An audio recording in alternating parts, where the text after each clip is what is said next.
നമസ്കാരം. ഇറാനിൽ സർക്കാർ വിരുദ്ധ പ്രക്ഷോഭം കനത്തതിനു പിന്നാലെ ഇസ്രായേൽ പ്രധാനമന്ത്രിയുടെ ഔദ്യോഗിക വിമാനമായ വിംഗ് ഓഫ് സയൻ രാജ്യത്തിന്റെ അതിർത്തി വിട്ടതായി വിവരം ലഭിക്കുമ്പോൾ ഇറാന് ഞെട്ടലാണ്. ഇറാന്റെ ഭാഗത്തുനിന്ന് ഏത് സമയവും ആക്രമണം ഉണ്ടായേക്കാമെന്ന് ഭയന്നുകൊണ്ടാണ് വിമാനം മാറ്റിയതെന്നാണ് ടൈംസ് ഓഫ് ഇസ്രായേൽ റിപ്പോർട്ട് ചെയ്യുന്നത്. ഇറാന്റെ ആക്രമണം ഉണ്ടാകുമെന്ന് സൂചന ലഭിച്ചിട്ടുള്ള ഘട്ടങ്ങളിലെല്ലാം തന്നെ മുമ്പും വിംഗ് ഓഫ് സയൻ ഇസ്രായേൽ വ്യോമ അതിർത്തി വിട്ടിട്ടുണ്ട്. ഗ്രീക്ക് ദ്വീപായ ക്രെറ്റയുടെ തലസ്ഥാനമായ ഹെരാക്ലിയനിലേക്കാണ് വിമാനം പറന്നത്. പിന്നീട് വിമാനം ബേർഷിബയിലേക്ക് തിരിച്ചെത്തുകയും ചെയ്തു. പറക്കലിന്റെ ഉദ്ദേശത്തെ സംബന്ധിച്ച് അഭ്യൂഹങ്ങൾ പ്രചരിച്ചു. അധികൃതർ ഔദ്യോഗികമായി പ്രതികരിച്ചിട്ടില്ല. പതിവ് പരിശീലന പറക്കലായിരുന്നു എന്നാണ് ഔദ്യോഗിക വിശദീകരണം. അതേസമയം വർദ്ധിച്ചു വരുന്ന സംഘർഷങ്ങൾക്കിടെ ഇറാനിൽ അമേരിക്കൻ സൈനിക ഇടപെടലിന് സാധ്യതയേറി. അടുത്ത 24 മണിക്കൂറിനുള്ളിൽ സൈനിക നീക്കം ഉണ്ടായേക്കാമെന്ന് ഉദ്യോഗസ്ഥർ മുന്നറിയിപ്പ് നൽകി. ഇതിനിടെ മേഖലയിലെ പ്രധാന അമേരിക്കൻ സൈനിക താവളങ്ങളിൽ നിന്ന് ഉദ്യോഗസ്ഥരെ ഒഴിപ്പിക്കാൻ വാഷിംഗ്ടൺ നടപടിയും തുടങ്ങിയിട്ടുണ്ട്.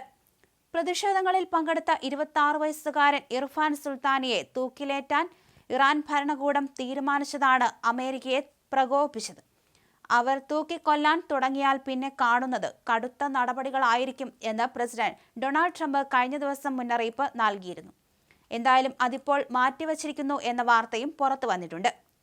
വധശിക്ഷകൾ നടപ്പിലാക്കിയാൽ ഇറാനിലെ ഭരണകേന്ദ്രങ്ങളെ ലക്ഷ്യമിട്ട് വ്യോമാക്രമണം നടത്താൻ ട്രംപ് ഉത്തരവിട്ടേക്കാം.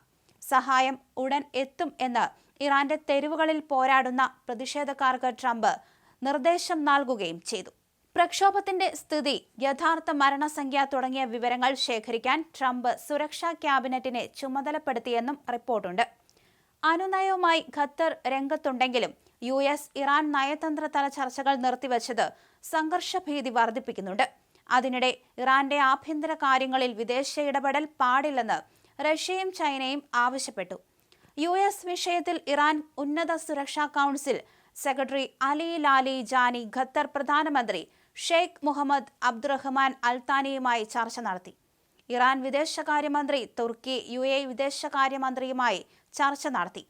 പ്രക്ഷോഭവുമായി അറസ്റ്റിലായത് 18,137 പേരാണ്.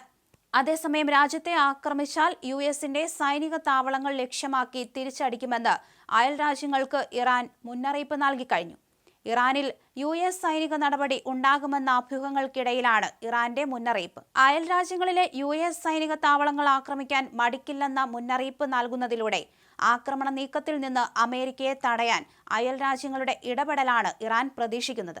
ഇറാൻ US സംഘർഷഭീതി ഉയരുന്ന സാഹചര്യത്തിൽ ഇറാനിലുള്ള ഇന്ത്യക്കാരോട് എത്രയും വേഗം രാജ്യം വിടാൻ ഇറാനിലെ ഇന്ത്യൻ എംബസി ആവശ്യപ്പെട്ടു.